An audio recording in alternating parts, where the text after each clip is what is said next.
All right, so in this video, we are going to solve this grade 11 finance problem that's basically on retirement. So let's go over the problem really quick. We have a person that's saving for retirement in 30 years. They save 2,500 per year for 10 years, and each deposit of 2,500 is happening at the end of the year into the bank account. That account earns 9.9% interest compounded annually. Then after the first 10 years, they increase it to $3,500 deposits per year for 15 years. And again, the deposits are happening at the end of year. For the last 5 years, they don't save anything at all. And then we need to figure out after they retire, how much can he withdraw at the beginning of each month for 20 years. So this is monthly withdrawals, but instead of happening at the end of the month, it's happening at the beginning of the month. And when they're retired, the interest is going to change to 6.5% compounded monthly. So let's think about this question logically. At the start, the account has $0, and then we're depositing 2,500 and it earns 9% interest for 10 years. So when you make the same deposit into an account multiple times, that is an annuity question. So we know we are solving an annuity question over here. Now there's two types of annuity questions: future value and present value. Over here, when we think about the lump sum of money, basically, that is going to be in the future because that is going to be saved in 30 years. So this is a future value annuity question. So let's start with the annuity equation, which is future value equals to payment times 1 plus I to the power of n minus 1 divided by I. Okay, so I'm trying to find my future value for the first 10 years at least. Basically, I'm going to sub in this information into this formula over here. So R is the regular payment, which is going to be $2,500 per year. This is the same as in the compound interest formula. I is just your annual interest rate divided by a compounding period. So in this case, it's 0.09 divided by 1, which is basically 0.09.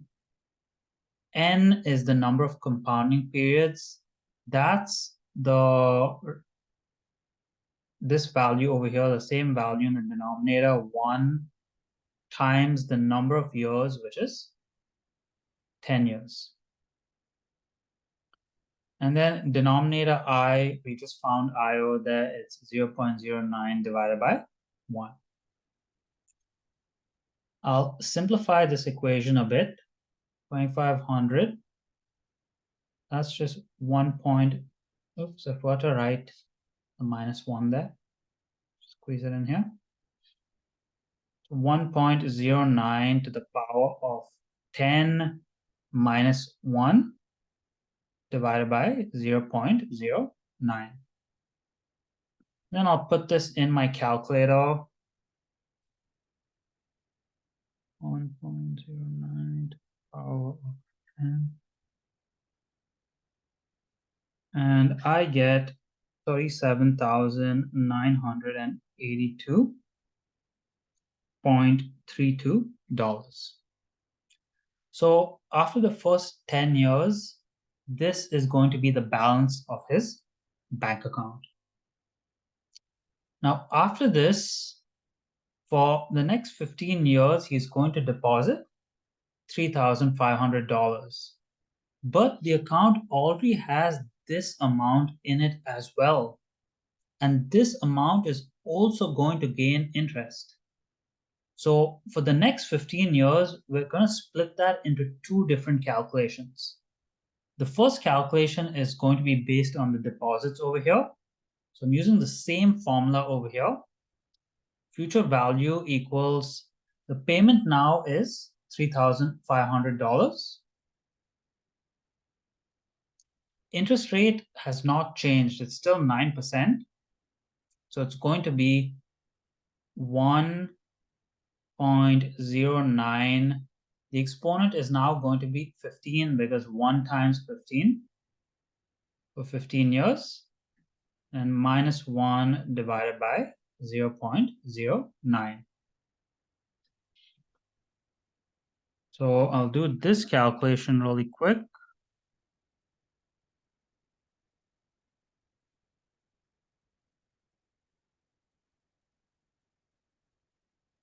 This gives me $102,763.21.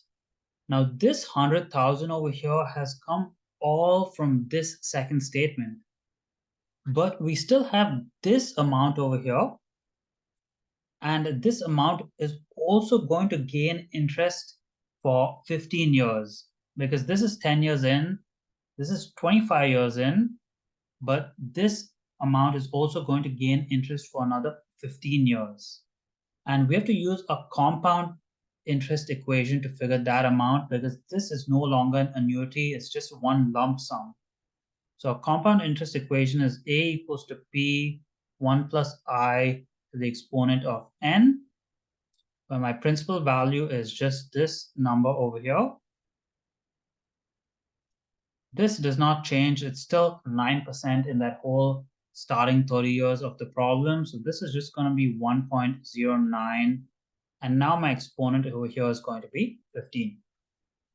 So this value gains a bunch of extra interest over the next 15 years. And these extra deposits give me this total amount, including the interest that they earn.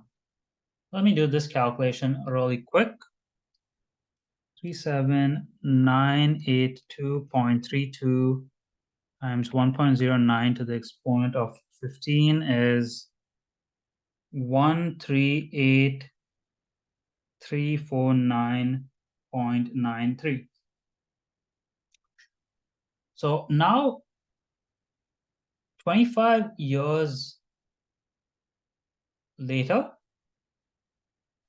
he's going to have a total of this amount plus this amount in his bank account. 138,349.93 plus 102,763.21.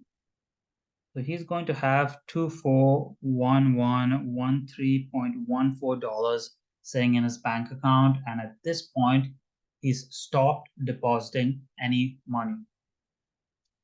Now, he still does nothing. He doesn't deposit anything for another 5 years, but this money will still gain interest for another 5 years because it's still sitting there in his bank account at 9% interest.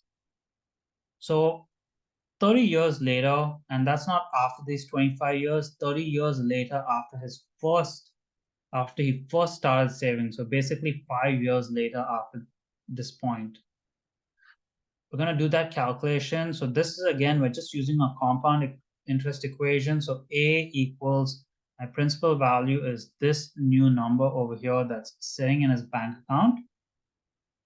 My interest is still 9%. It hasn't changed just yet. And it's sitting in the account for another 5 years. So let me do this calculation.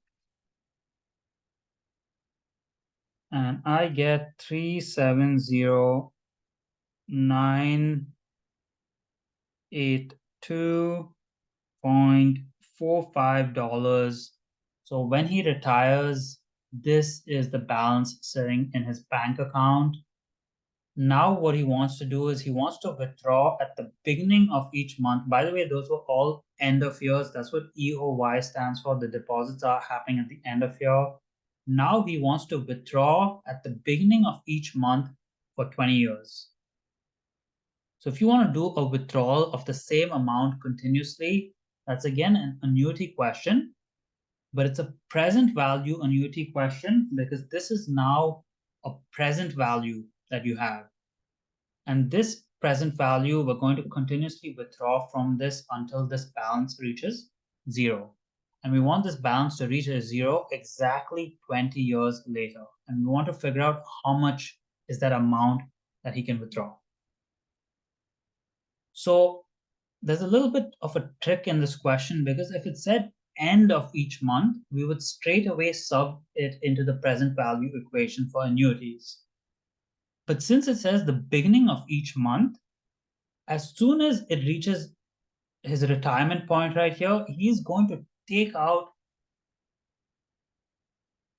some amount initially. But we don't know what that amount is. It makes this a bit of a tough question to do without using our TVM solver. So I guess I'm just going to solve it in using a formula, the present value formula.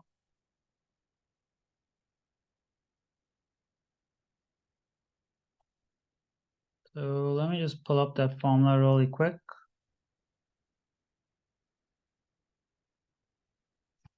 So present value equals to regular payment 1 minus 1 plus I, the exponent of negative n divided by I. We're going to use this formula to calculate the regular amount that he can take out.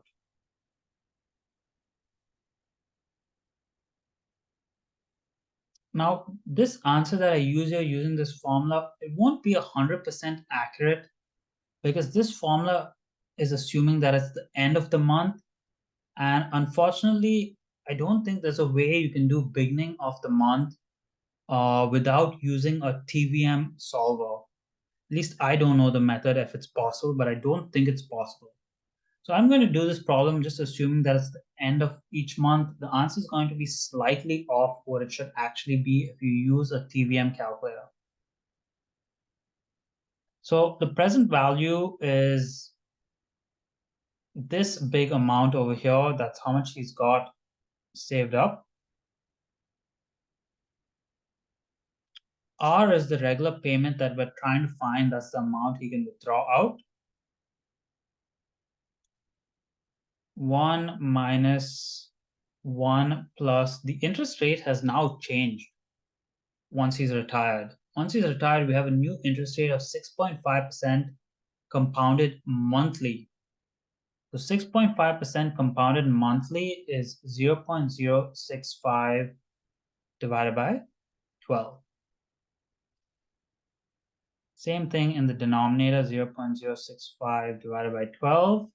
And the exponent over here is negative. You take this number here, 12, and you multiply by the number of years, which in this case is 20, because we want to withdraw beginning of each month for 20 years. Now we just have to calculate this and solve this for R, and that's going to give us the answer. So let me first simplify this equation a bit.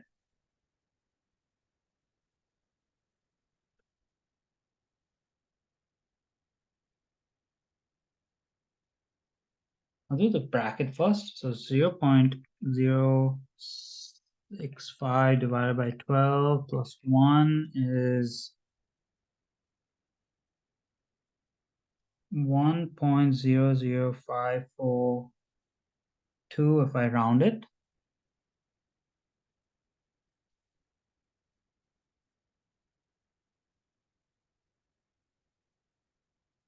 The exponent is negative 25. So now I'm going to put this whole thing over here in my calculator.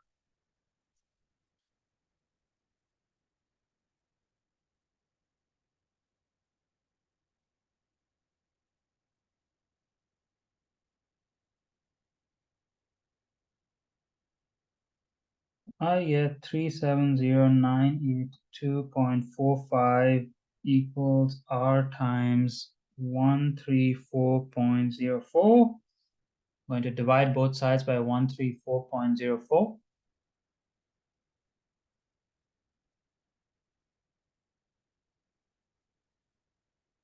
And if I do this calculation,